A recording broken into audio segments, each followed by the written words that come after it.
Salut Enzo, alors pour répondre à ta question, comment intégrer un tableau JS dans du HTML? Alors je vais t'expliquer. Alors déjà pour commencer, on va créer ici un index.js, d'accord, dans ton navigateur. Donc moi j'ai déjà créé. Ensuite, ce qu'il faut faire dans le HTML, c'est venir ajouter le fichier. Donc juste avant body, donc avant la balise fermante, tu vas utiliser script src pour dire la source, d'accord, et tu vas donner le nom de ton fichier. Donc ici, moi c'est index.js. À partir de là, ton fichier JS est lié à ton HTML. Ensuite, ce qu'il faut faire, ici, on va créer un tableau, d'accord? Donc, on va prendre un UL, étant donné qu'un tableau, en temps normal, ça sera une liste, d'accord? Donc, on prend le UL, d'accord?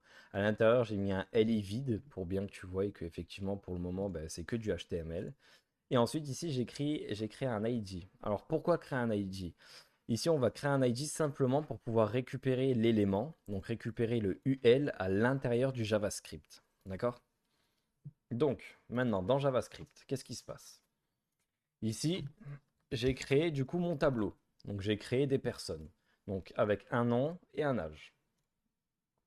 Donc, ici, tu vois, j'ai mis des accolades simplement parce que j'ai mis plusieurs paramètres. Donc, on a un nom, on a un âge. Sinon, tu n'as pas besoin de mettre les accolades. Tu peux simplement mettre des noms de fruits, banane, pêche, etc. Donc, moi, j'ai créé ça. Ensuite, ce qu'il faut faire, c'est venir récupérer notre élément. Ici, notre élément, on parle bien du UL, d'accord? Pour venir le récupérer, on va simplement dire à JS avec le DOM de venir récupérer le tableau JS, d'accord? Donc ici, on fait simplement, on crée une constante, donc moi je l'ai appelée liste HTML, et avec le document.querySelector, ça veut simplement dire sélectionne-moi cet élément, d'accord, dans mon HTML. Donc document.querySelector, et ici on met bien le hashtag entre guillemets avec le nom. Donc ici on a bien tableau JS. Une fois que ça c'est OK, ici il a récupéré l'élément, d'accord? Donc ici on crée une const pour récupérer le UL de notre HTML. Ensuite, ici, on va créer plusieurs choses. On va commencer par ça. Donc ici, on va récupérer notre tableau. Donc il y a le person. Et ici, on va faire un for each. For each, ça veut simplement dire, tant qu'il y a des personnes dans le tableau, d'accord, crée-moi les éléments suivants. Donc ici, on dit, tu prends le tableau, pour chaque personne, donc c'est le petit p, crée-moi tout ce qui est à la suite. Alors en fait, le petit p, ça veut dire quoi? Le petit p, c'est simplement un index dans le tableau. En fait, c'est comme si on faisait un point map en React, d'accord? Donc ici, on a toutes les personnes qui sont contenues ici, et on va dire pour chaque personne. Donc, ça, c'est une personne, ça, c'est une personne, et ça, c'est une autre personne. Donc ici, on va mettre P1, P2, P3. Donc ici, le petit p, ça veut simplement dire pour le P1, crée-moi tout cet élément. Ensuite, tu passes au P2, crée-moi tout cet élément. Et ensuite, sur le P3, crée-moi tout cet élément. Et il va s'arrêter tant qu'il y a des personnes. Là, pour le moment, il y a trois personnes, donc il va s'arrêter au troisième. Ça veut dire qu'il ne va pas essayer une quatrième fois. Si on a une quatrième, par contre, il va aller jusqu'à 4, jusqu'à 5, etc. Ensuite, dans la fonction, on lui dit qu'on va créer un élément. Donc ici, dans un UL, on a besoin d'un LI. Donc là, le LI, il est vide, c'est pas bien grave, d'accord? Nous, on va l'implémenter directement dynamiquement à partir de là. Donc, on crée une constante, moi je l'ai appelée ligne. Donc on vient récupérer dans l'élément, donc document.createElément. Donc on va créer à l'intérieur du HTML une balise LI. Donc ici, on crée une const ligne et on va créer un LI du coup pour chaque personne. Donc la personne, c'est le petit p. Ensuite ici, ce qu'on va lui dire, c'est que à l'intérieur de ce LI, donc je prends ma ligne. Faut pas oublier que ligne maintenant c'est devenu LI. Donc dans mon lit, je lui dis qu'il va avoir ce contenu. Inner.html, c'est simplement le contenu d'un élément. Donc ici, mon élément, c'est ligne, et le contenu, ce sera tout ça.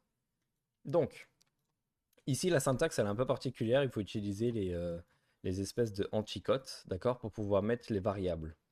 Donc ici, ce que j'ai fait, j'ai mis les anticotes. J'ai simplement mis le dollar, c'est l'appellation qu'il faut utiliser, dollar entre crochets P. Donc le P, il ne faut pas oublier que c'est la personne. Donc ici, je veux la personne, point, son nom. Donc ici, pour le P1, je veux son nom. Donc ce sera Joe. Ensuite, je lui dis que je veux le P.âge. Donc je veux la personne, je veux son âge. Le point, ça veut simplement dire entre dans l'objet, d'accord, et va sélectionner une option. Donc ici, j'ai point nom, donc l'option nom, et ici point âge, donc l'option âge. Donc ici, on va simplement lui dire que le LI, on aura un texte, donc son contenu aura un texte avec le nom et l'âge du personnage. Ensuite, ce qu'on fait, c'est un list.html. Donc ici, ce qu'on va faire, c'est qu'on va venir maintenant récupérer notre UL du HTML qui a été préparé juste ici, donc le tableau JS, et on va lui dire ajoute des éléments. D'accord? Donc append child. Et là, on va lui dire simplement d'ajouter une ligne. Donc, on va ajouter le LI, d'accord, dans lequel on a modifié le contenu. Simplement. Donc, ici, on récupère la ligne, donc le LI. Ensuite, on modifie le contenu. Ce sera donc l'âge et le nom et l'âge. Le nom et l'âge de la... Le nom et l'âge de la personne en petit p. Donc il va faire ça pour chaque personne qui existe dans le tableau. Ensuite ici, simplement, on récupère UL et on lui dit d'ajouter nos LI. Donc là, il est censé ajouter, étant donné qu'on a 3 personnes, il est censé ajouter 3 LI. D'accord? Parce qu'ici, je lui dis rajoute la ligne. Et la ligne est créée pour chaque personne. Donc là, j'enlève simplement ça et on peut voir du coup ici qu'on a bien tout qui a été créé. Donc on a toujours notre ligne vide ici qu'on a créée, donc le LI de base, d'accord? Et là tu vois qu'en HTML, il n'y a plus rien. Si j'enlève le LI, normalement le tableau UL est censé être vide. Sauf que là avec JS, on lui dit simplement viens créer l'élément pour chaque personne qu'il y a. Donc on a bien Joey et G25, Kevin et G25, Gru et G25. Ici de la même manière, si je modifie ça, tu vois, il en crée que deux. Pourquoi? Parce qu'il n'y a plus que deux personnes dans mon tableau. Et donc, de la même manière que si j'en rajoute un quatrième, ici, on va avoir quatre personnes. Voilà, simplement comment on fait pour ajouter un tableau JS dans un HTML.